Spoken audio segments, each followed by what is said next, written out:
اللہ کی نافرمانیوں سے بچنے کے لیے مشائخ کہتے ہیں اگر انسان دو چیزوں کو کنٹرول کر لے، دو چیزوں کو قابو کر لے، کنٹرول کر لے، تو اللہ تعالیٰ کی ساری نافرمانیوں سے وہ بچ سکتا ہے۔ نافرمانیاں تو بہت ہیں، لیکن دو چیزوں کو اگر کنٹرول کر لے تو اللہ تعالیٰ کی ساری نافرمانیوں سے انسان بچ سکتا ہے، اور وہ دو چیزیں ایک آنکھ ہے، ایک زبان ہے۔ یہ دو چیزیں اگر انسان کی بے قابو ہیں تو اس کا دین بے اثر ہے، اس کا دین مردود ہے، اس کا دین اللہ کے ہاں غیر مقبول ہے، اس کا دین غیر مفید ہے۔ لیکن اگر یہ آنکھ اور زبان ان دو پہ انسان کنٹرول کر لے تو اس کے لیے سارے دین کی سلامتی ہو سکتی ہے۔ ایک عجیب بات یہ ہے کہ انسان کی آنکھ اور شرمگاہ کا آپس میں بڑا گہرا تعلق ہے۔ آنکھ کا اور شرمگاہ کا بڑا گہرا تعلق ہے۔ اللہ تعالیٰ نے قرآن پاک میں جہاں نگاہوں کو بچانے کا حکم دیا ہے اس کے ساتھ ہی شرمگاہوں کی حفاظت کا حکم بھی دیا ہے۔ چنانچہ اللہ تعالیٰ فرماتے ہیں قُل لِّلْمُؤْمِنِينَ يَغُضُّوا مِنْ أَبْصَارِهِمْ وَيَحْفَظُوا فُرُوجَهُمْ ذَلِكَ أَزْكَىٰ لَهُمْ۔ اے میرے نبی، میرے بندوں سے آپ کہیں کہ اے میرے بندو، اپنی نگاہوں کو حرام سے بچاؤ اور اپنی شرمگاہوں کو محفوظ کرو۔ حضرت یحییٰ علیہ السلام سے کسی نے پوچھا کہ زنا کی ابتدا کہاں سے ہوتی ہے، بدکاری کی ابتدا کہاں سے ہوتی ہے؟ حضرت یحییٰ علیہ السلام نے فرمایا بدکاری کی ابتدا آنکھ سے ہوتی ہے۔ سب سے پہلے انسان کی آنکھ خراب ہوتی ہے، اس کے بعد پھر انسان غلط راستے پہ چل پڑتا ہے۔ ہمارے نبی کا ارشاد ہے النظرۃ سہم مسموم من سہام ابلیس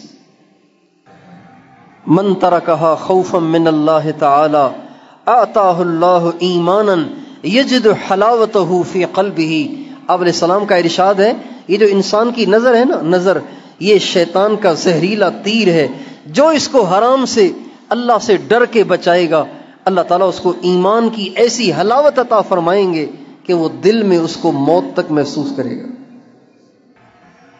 آپ اس کا تجربہ کر کے دیکھیے، ایک دن اپنی نظر کو جھکا کے رکھیں، نہ اٹھائیں سے، جھکا کے رکھیں۔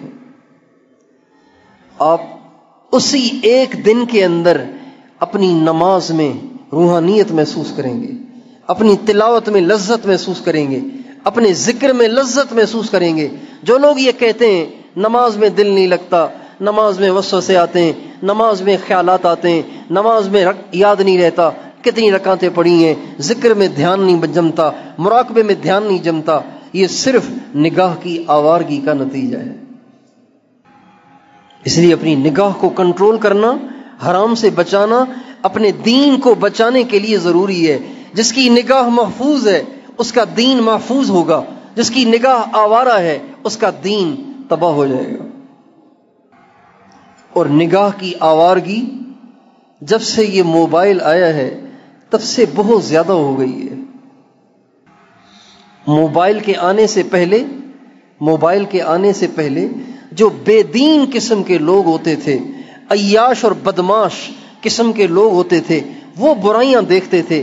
کبھی بھی شریف آدمی اپنی نگاہ کو غلط استعمال نہیں کرتا تھا۔ شریف آدمی چاہے وہ نماز نہ بھی پڑھتا ہے لیکن شریف طبیعت کا ہے، اس کی نگاہیں ناپاک نہیں ہوتی تھیں۔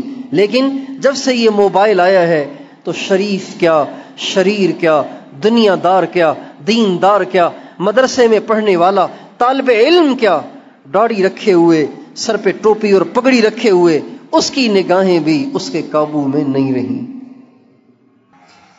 یہ موبائل اتنی مصیبت ہے، اتنی بڑی مصیبت ہے جس نے ہم سے، ہماری نگاہوں سے حیا کو ختم کر دیا ہے۔ اور اسی وجہ سے بدکاری اور زنا عام ہو گیا ہے۔ اس لیے میرے دوستو، گناہوں سے بچنے میں بنیادی چیزیں یہ دو ہیں، ایک نظر کو بچانا ایک زبان کو بچانا.